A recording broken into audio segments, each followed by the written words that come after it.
नमस्कार, मैं सत्येंद्र कुमार सिंह।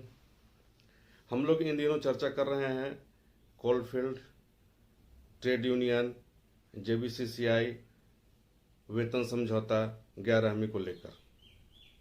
हम लोग सभी यह जान रहे हैं कि जेबीसीसीआई की बैठक 15 के पूर्व हो जानी है। इसके लिए तमाम ट्रेड यूनियन अपने अपने प्रतिनिधित्व करने वाले सदस्यों की सूची कोल इंडिया को सौंप रहे हैं। इसी क्रम में हम लोग यह जानने का प्रयास कर रहे हैं सभी ट्रेड यूनियन के नेताओं से कि आखिर अब तक जो बनाए गए कानून, अब तक 1 से लेकर 10 तक जेबीसीसीआई में जो भी निर्णय लिए गए, उन कानूनों को समेटकर केंद्र सरकार 4 कोड में बांट रही है और उसको फिर अगर लागू कर दिया गया तो उससे क्या नुकसान होना है।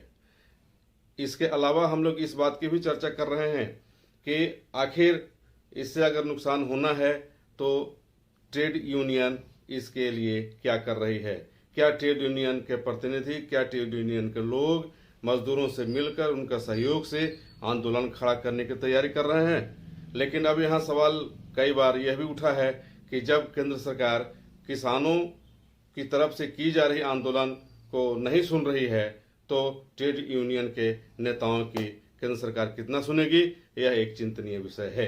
लेकिन कई नेता यह कहते हैं कि अगर सभी ट्रेड यूनियन के लोग, अगर सभी ट्रेड यूनियन के नेता एका होकर के अगर आंदोलन करेंगे तो निश्चित तौर पे केंद्र सरकार को उनकी बातें माननी पड़ेगी और जैसे पहले था वैसे हो सकता है। लेकिन यह संभव नहीं लगता। इसलिए नहीं लगता कि कोई न कोई ट्रेड यूनियन के नेता किसी न किसी कारण से आंदोलन से अलग हो जाते हैं या फिर कहीं शिथिल पड़ जाते हैं। अगर अलग हो गए तो भी आंदोलन पर असर पड़ेगा, अगर वो शिथिल हो गए तो भी आंदोलन पर असर पड़ेगा। हालांकि उसमें कई एक नेता यह भी मानते हैं कि अगर संयुक्त रूप से सभी ट्रेड यूनियन के लीडर्स आंदोलन करेंगे तो 1 सप्ताह में ही सरकार को आर्थिक नुकसान इतना होगा कि केंद्र सरकार को उनकी बातें माननी पड़ेगी। लेकिन अब सवाल है कि इसके लिए क्या स्थिति उत्पन्न होगी, क्या ऐसी स्थिति उत्पन्न होगी कि सरकार और ट्रेड यूनियन के बीच टकराव हो जाए। अगर टकराव की स्थिति बनती है तो यह भी ट्रेड यूनियन के लिए भी नुकसानदेह है और सरकार के लिए भी नुकसानदेह है।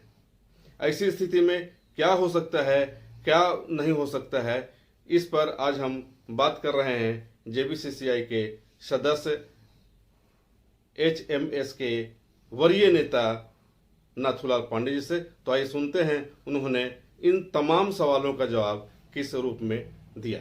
क्या नुकसान होना है किससे? श्रमिकों, लेबर जो कामगार हैं उनको इसमें क्या नुकसान होगा? नुकसान ये होगा जी कि मान लीजिए कि यूनियन के पास 51% आ गया जी, और वो सिंगल बार्गेनिंग एजेंट बन गया तो 49% की तो सुनेगा नहीं। वो कहेगा कि हमको जो वोट दिए हमारे पास है मैं उनकी बात सुनूंगा। घूमते रहो। और तो मैंने इससे नुकसान मैंने श्रमिकों को होगा कि उनका काम नहीं हो पाएगा। निश्चित होगा, मतभेद होंगे। 51% वालों में भी कई लोगों के बातें नहीं सुनी जा सकती जी,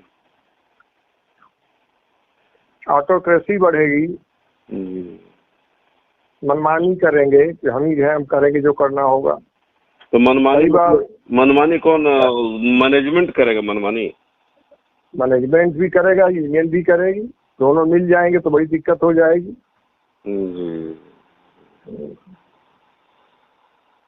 तो मैंने काफी नुकसान हो जाएगा इससे। अगर 4 कोड लागू हो जाएगा तो फिर उसमें 4 में क्या क्या कोड में है, थोड़ा सा जानकारी। मैं रास्ते में हूँ। 4 कोड बने हैं। एक और जो भी विवाद संहिता है, एक ट्रेड यूनियन से संबंधित है। ऐसे 4 हैं। एक में 13 कानून मिला दिए गए हैं, किसी में 9, किसी में 4, किसी में 3। और जो सुरक्षा कानून है उसमें 12-13 मिला दिए गए हैं। तो इस तरीके से 39 को 4 में बांट दिया गया जी। तो अभी की स्थिति में ये मतलब मान के चला जाए क्या कि पब्लिक सेक्टर जो है डेंजर जोन में है, कारण चाहे जो भी हो? ये तो बिल्कुल मान के चलिए।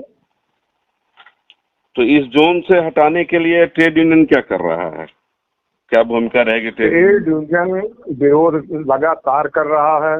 जी इस मांग के ऊपर में अलग अलग सेक्टरों में हड़तालें हुई, ज्वाइंट हड़तालें भी हुई जी और जिससे देश को काफी नुकसान हुआ है जी।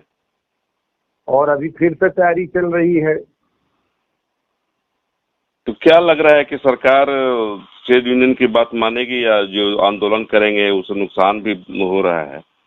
अब जैसे किसानों का जो आंदोलन चला उसका तो सरकार क्या सुन रही है नहीं सुन रही है सर्वविदित है, लेकिन ट्रेड यूनियन की के आंदोलन से जी सरकार को कोई खास नुकसान नहीं है जी। दुनिया और मीडिया के सामने ये है कि बैठे हुए हैं बेचारे अपना नुकसान करके, नुकसान बल्कि उन्हीं को है। अच्छा, किसान काम धंधा छोड़ के बेचारे बैठे हैं जी, घर का ले जाके वहाँ खाना खा रहे हैं जी। पर अगर मजदूरों का कहीं एका होकर के एक आध हफ्ते भी हड़ताल चल गई तो भट्ठा बैठ जाएगा देश का, बिजली गुल हो जाएगी इस देश की जी हथियार बनने बंद हो जाएंगे जी। तो वो उसका फिर असर पड़ेगा। हमारा उद्देश्य कतई नहीं है कि देश को कमजोर किया जाए, लेकिन अगर ऐसी कहीं परिस्थिति बनी कि ट्रेड यूनियन वर्सेस सरकार जी तो स्थिति बिगड़ जाएगी, तो इसमें टकराव की स्थिति उत्पन्न हो जाएगी फिर। तो टकराव की स्थिति उत्पन्न हो जाएगी तो इसका असर उद्योग पर ही पड़ेगा। भगवान करे ऐसी स्थिति निर्मित न हो, नहीं तो सब पर पड़ेगा, उद्योग पर पड़ेगा, देश पर पड़ेगा, मजदूरों पर भी पड़ेगा, सरकार पर भी पड़ेगा। तो मैंने अभी तक की स्थिति में अभी तक का जो है उसमें यही लग रहा है कि सबको तो फिर शांत रहना होगा, या तो शांत रहें या फिर टकराव की स्थिति उत्पन्न करें, दो ही चीज हो सकती है। अगर टकराव की स्थिति देखिए 10 श्रमिकों का एक नेताओं का एक संगठन बना हुआ है समसंघों का जी, तो सभी लोग मतलब सभी ट्रेड यूनियन तो फिर इसमें मिल करके चलेंगे तभी। देखिए ये भी एक दुर्भाग्यपूर्ण तरीका है, सब लोग मिलकर नहीं चलते हैं कुछ न कुछ अलग हो ही जाते हैं। अच्छा, आप ये चीज मानते हैं क्या कि ट्रेड यूनियन में कुछ संगठन जो है सरकार के साथ या सरकार के सिद्धांतों और उसके मतों पर चलती है, या फिर यूं कहें कि सरकार प्रस्त है कुछ ट्रेड यूनियन? देखिए अब परिस्थितियां रहती हैं जी, तो वैचारिक रूप से जिस पॉलिटिकल पार्टी के नजदीक होते हैं लोग जी, वो कुछ दबाव बनाने की कोशिश करते हैं, कई बार बना ले जाते हैं जी, और कई बार ऐसा है कि कुछ ही परिस्थितियों में नहीं होता है जी। इसका अधिकांश बार नहीं होता है जी। तो इससे मतलब अभी तक कोई ऐसा कुछ है क्या किसी ट्रेड यूनियन का ऐसा है कि मतलब ये ट्रेड यूनियन फला राजनीतिक संगठन के साथ या फिर सरकार के साथ सट गई हो, या फिर कोई मजदूरी नहीं है, पर संभावना से इनकार भी नहीं किया जा सकता, लेकिन अभी तक तो नहीं। जैसे मान लीजिए कि कुछ आंदोलन कर रहे हैं मजदूर हित में और जो चूंकि सरकार के विरोध में जाएगा वो आंदोलन, तो वहां पर वो थोड़ा पीछे हो जाए, ऐसा लगता है क्या? ऐसा नहीं है, अगर तय करके लड़ेंगे तो फिर नहीं करेंगे। जी, मतलब अभी तक ऐसा कोई स्थिति उत्पन्न नहीं हुआ है। नहीं। अगर आप हमारा चैनल देख रहे हैं तो प्लीज इस चैनल को लाइक, शेयर और सब्सक्राइब जरूर करें ताकि हम आपको देश विदेश तक की खबरों से अपडेट रख सकें। स्वदेश वाणी।